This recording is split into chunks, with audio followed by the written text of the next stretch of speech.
बिहार, जय बिहार, जय बिहार। जनता का सुंदर राज, जनता का सुंदर राज, जनता का सुंदर राज। आज बिहार में यहाँ कहते हैं कि हम जादव हैं, भूमिहार हैं, कहार हैं, चमार हैं, राजपूत हैं, लेकिन बिहार से जैसी बाहर जाते हैं तो हम लोग बिहारी बन जाते हैं। बिहारी को बिहार से बाहर घृणा के दृष्टि से देखा जाता है, अपमान के दृष्टि से देखा जाता है। बिहारी शब्द गाली बन गया है, पूरे भारत में बिहारी शब्द गाली बन गया है।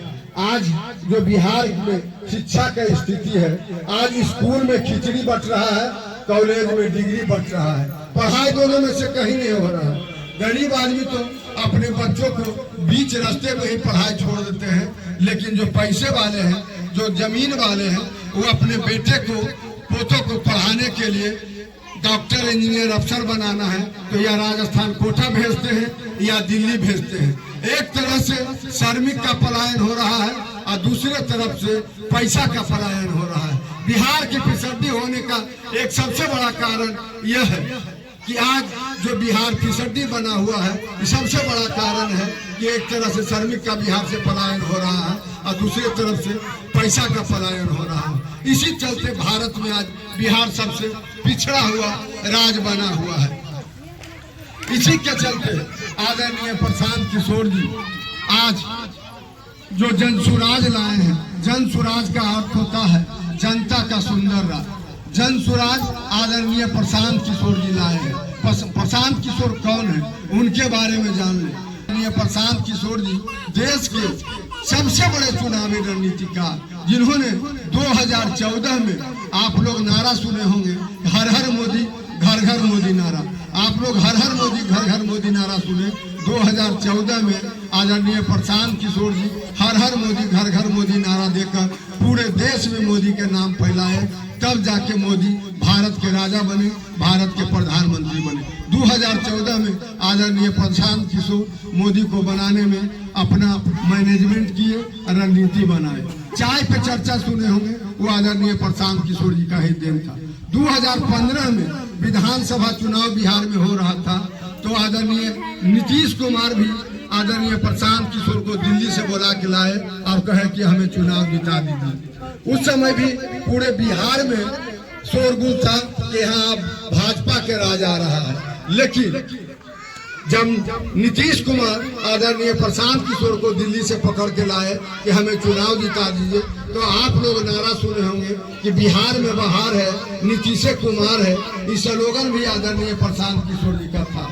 और महागठबंधन सब सुनते हैं, उस समय राजद, जदयू, कांग्रेस को मिलाकर महागठबंधन बनाए, वो आदरणीय प्रशांत किशोर जी का ही देन था। तब जाके 2015 में नीतीश कुमार पुनः मुख्यमंत्री बने। हाल फिलहाल 2 बरस पहले पश्चिम बंगाल में विधानसभा चुनाव था, तो वहाँ भी पूरे शोरगुल था पूरे देश में कि अब पश्चिम बंगाल में भाजपा के राज आ रहा है। ममता बनर्जी वहाँ के मुख्यमंत्री थी। ममता बनर्जी आदरणीय प्रशांत किशोर जी को पकड़ा, कहा कि हमें चुनाव जिता दीजिए। इतना भाजपा का शोरगुल था कि पश्चिम बंगाल में अभी भाजपा के राज पश्चिम बंगाल में आएगा। लेकिन जब ममता बनर्जी आदरणीय प्रशांत किशोर जी को पकड़ा तो आदरणीय प्रशांत किशोर जी कह दिए कि जब ममता बनर्जी मुझे पकड़ा है तो भाजपा का यहाँ 100 सीट भी नहीं आने दूंगा। चुनाव के बाद रिजल्ट निकला, वही बात हुआ कि भाजपा सिर्फ और सिर्फ 77 सीट पर सिमट गई और पुनः ममता बनर्जी मुख्यमंत्री बनी। इस तरह आदरणीय प्रशांत किशोर जी भारत के 10 मुख्यमंत्री बनाए। इस काम के लिए उन्हें सैकड़ों करोड़ रुपया मिलता था। जो एसी में बैठने वाले, आधे 24 घंटा एसी में बैठने वाले, अपना जेट विमान है, अपने बुद्धि से, अपने दिमागी क्षमता से रणनीति बनाकर सैकड़ों करोड़ रुपया प्रधानमंत्री को जिताए तो प्रधानमंत्री से लिए, जितने मुख्यमंत्री जिताए उनसे सैकड़ों करोड़ रुपया लिए। लेकिन आज आदरणीय प्रशांत किशोर जी को आत्मग्लानि और आत्म पीड़ा तब लगा कि हम भी बिहार के बेटा हैं। आदरणीय प्रशांत किशोर भी रोहतास जिला कोनार गांव के रहने वाले हैं। उनको आत्मग्लानि, आत्म पीड़ा लगा कि हम भी बिहार के बेटा हैं। बिहार से बाहर जो भी जाते हैं पूरे भारत में बिहारी शब्द गाली बन गया है। बिहारी को अपमान के दृष्टि से देखा जाता है, घृणा के दृष्टि से देखा जाता है, गंदा नजर से देखा जाता है। बिहारी को जो कमाने के लिए सामान गए हैं, कभी कभी तो उन्हें मारा पीटा भी जाता है, गाली गलौज भी किया जाता है। इससे आदरणीय प्रशांत किशोर जी को पहला आत्मग्लानि और आत्मपीड़ा हुआ।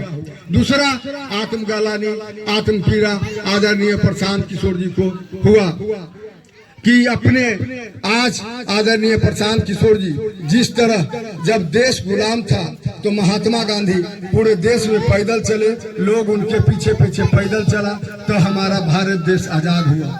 आज आदरणीय प्रशांत किशोर जी 22 महीने से 2 अक्टूबर 2022 से पैदल चलना शुरू किए हैं। लगातार 22 महीने से उतने बड़े आदमी आज कड़कती ठंड में गर्मी के पसीने से तरबतर होकर, बरसात के कीचड़ में लथपथ होकर लगातार पैदल चल रहे हैं, लगातार पद यात्रा कर रहे हैं। 2022 से पैदल चलकर अभी तक 14 जिला पैदल चलकर 15वां जिला परसों सुपौल में पहुंचे हैं। इस तरह 6000 गांव आदरणीय प्रशांत किशोर जी पैदल चले हैं। गांव गांव जाकर देखे, गांव गांव जाकर गरीबी की समस्या, किसानों की समस्या, बुजुर्गों की समस्या, पलायन करते हुए बेरोजगारों के माँ बाप का समस्या, वहाँ गांव गांव जाकर घर घर देखे कि जिनका बेटा, जिनका सामान बिहार से बाहर कमाने के लिए गए हैं, उनका माता पिता, उनका पत्नी इलाज के लिए तड़प रहा है, लेकिन कोई दिखाने वाला नहीं है। इसी के लिए आदरणीय प्रशांत किशोर जी 22 महीने से लगातार पद यात्रा कर रहे हैं, पैदल चल रहे हैं। उनका कहना है कि आज जो प्रवृत्ति है, ये जो हालत बदहालत बना है, इस सबसे बड़ा देन है वोट देने की प्रवृत्ति। आज जो हम लोग वोट देते हैं, वही वोट पर चोट करने के लिए आदरणीय प्रशांत किशोर जी आए हैं। गांव गांव घर घर अपने जा रहे हैं। पूरे बिहार में सभी जगह लड़कों को, अपने आदमियों को गांव गांव जाकर कह रहे हैं कि उनको समझाइए, बुझाइए। डॉक्टर भीमराव अंबेडकर, महात्मा गांधी जब वोट के अधिकार दिए थे तो कहे थे कि अब जिंदगी गरीबी से जीने का रीत नहीं रहेगा। उसके बाद भी जब वोट के अधिकार दिए थे तो महात्मा गांधी, डॉक्टर भीमराव अंबेडकर कहे थे कि अमीर आदमी का भी वोट का उतने महत्व होगा जितना गरीब आदमी का महत्व होगा। लेकिन आज फिर भी हम लोग गरीब हैं। इसका सबसे बड़ा कारण है वोट देने की मानसिकता, वोट देने की प्रवृत्ति। हम लोगों को भगवान बच्चा पैदा इसलिए नहीं दिए हैं, हम लोग को बेटा बेटी इसलिए नहीं दिए हैं कि अपने जात के नेताओं को गद्दी पर बैठाएं और अपने बेटे बेटियों को रोजगार के लिए, शिक्षा के लिए, भटकने के लिए दे दे। इसलिए भगवान हम लोगों को बच्चा पैदा नहीं किए हैं। वोट देने की आज जो मानसिकता है, आज वोट देने की जो प्रवृत्ति है, 4 चीज पर वोट लोग देते हैं। सभी लोग, हम सब सभी लोग 4 चीज पर वोट देते हैं। पहला जाति पर, दूसरा धर्म पर, तीसरा दारू मुर्गा पैसा पर। यही 4 चीज है जो भारत में बिहार को फिसड्डी बनाए हुए।